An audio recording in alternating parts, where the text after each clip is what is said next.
தமிழ் உறவுகளுக்கு என்னுடைய அன்பான வணக்கம். இன்றைக்கி நம்ம சேனலில் என்ன ரெசிபி பார்க்க போகிறோம் அப்படின்னா, ரொம்பவே சிம்பிளாக ரொம்பவே டேஸ்டியாக இருக்கக்கூடிய 2 நிமிஷத்தில் சட்டுன்னு செஞ்சு முடிச்சிடலாம். அப்படி தான் ஒரு ரொம்பவே சூப்பரான தக்காளி தொக்கு எப்படி செய்யலான்னு சொல்லித்தர போகிறேன். வீடியோ பார்த்துட்டு உங்களுக்கு பிடிச்சிருந்துன்னா மறக்காமல் லைக் போட்டுக்கோங்க. வாங்க வீடியோக்குள்ளே போகலாம். தக்காளி தொக்கு செய்கிறதுக்கு 4 பழுத்த தக்காளி எடுத்துக்கோங்க. அதை நீளமாக கட் பண்ணி வச்சுக்கோங்க. ஒரு பெரிய வெங்காயத்தை எடுத்து பொடியாக நறுக்கி வச்சுக்கோங்க. ஒரு பச்சை மிளகாய் எடுத்து அதையும் பொடியாக நறுக்கி வச்சுக்கோங்க. கொஞ்சமாக கருவேப்பிலை.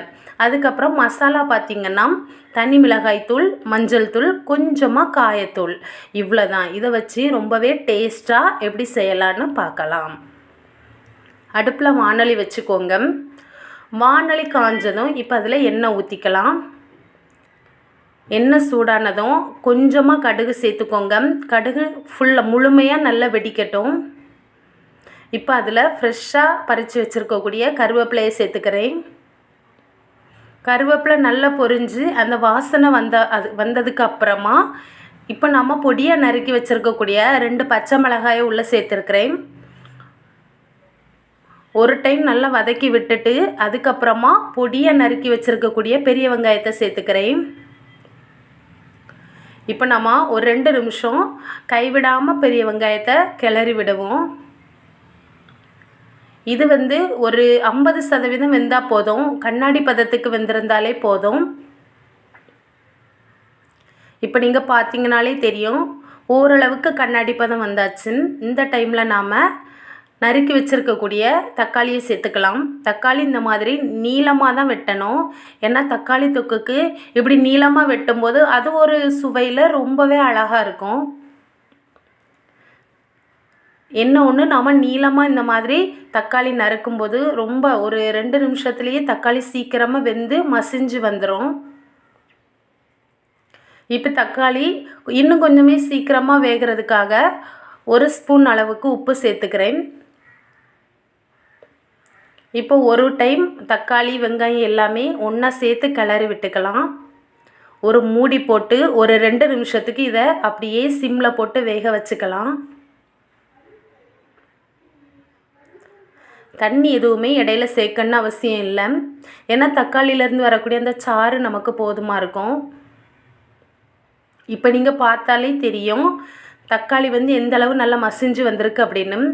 ஓரளவுக்கு கொஞ்சம் மசியாமல் இருந்துச்சுன்னா கையில் இருக்க கரண்டி எடுத்து கொஞ்சம் அழுத்தி விடுங்க. அப்போ தக்காளி இன்னும் நல்லாவே மசிஞ்சிருக்கும். இப்போ இதில் ஒரு சின்ன ஸ்பூனுக்கு 1 ஸ்பூன் அளவுக்கு மஞ்சள் தூள் சேர்த்துக்கிறேன். அப்புறம் தனி மிளகாய்த்தூள் வீட்டில் இருந்துச்சுன்னா இதில் ஒரு 2 ஸ்பூன் சேர்த்துக்கோங்க. ஏற்கனவே நம்ம 2 பச்சை மிளகாய் சேர்த்துருக்குறோம். அதுவே கொஞ்சம் காரமாக தான் இருக்கும். இப்போ இதில் ஒரு டைம் நல்லா கிளறி விட்டுட்டு கொஞ்சம் கொஞ்சமாக தண்ணி சேர்த்துக்கணும். எதுக்காகனா மசாலா அடிப்பிடிக்காமல் இருக்கணும் அப்படிங்கிறதுனால கொஞ்சம் கொஞ்சமாக எடையே சேர்த்துக்கிறேன். இது ஒரு பேஸ்ட் கன்சிஸ்டன்சி வரணும். அதனால் கொஞ்சம் கொஞ்சமாக தண்ணி சேர்த்துக்கலாம். தண்ணி சேர்த்து செய்யும்போது ரொம்பவே நல்லாயிருக்கும். நீங்கள் பார்த்தாலே தெரியும் நான் எவ்வளோ கம்மியாக தான் தண்ணி சேர்த்து கிளறி விடுறேன் அப்படின்னு.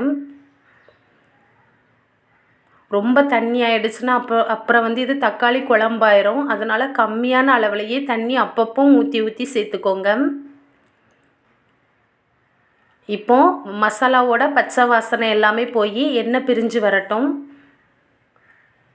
எண்ணெய் பிரிஞ்சு வந்த உடனே நமக்கு தக்காளி தொக்கு ரெடி ஆகிடுச்சுன்னு அர்த்தம். அதுக்கப்புறம் இதை ஆற வச்சு நம்ம சாப்பாட்டு கூட பரிமாறலாம். பிளெயின், அதாவது வெறுஞ்சோறுக்கு இந்த தக்காளி தொக்கு வச்சு ஒரு அப்பளம் வச்சு சாப்பிடும்போது அவ்வளோ ருசியாக இருக்கும். இது கூடவே வேக வச்ச முட்டை எடுத்துக்கலாம்.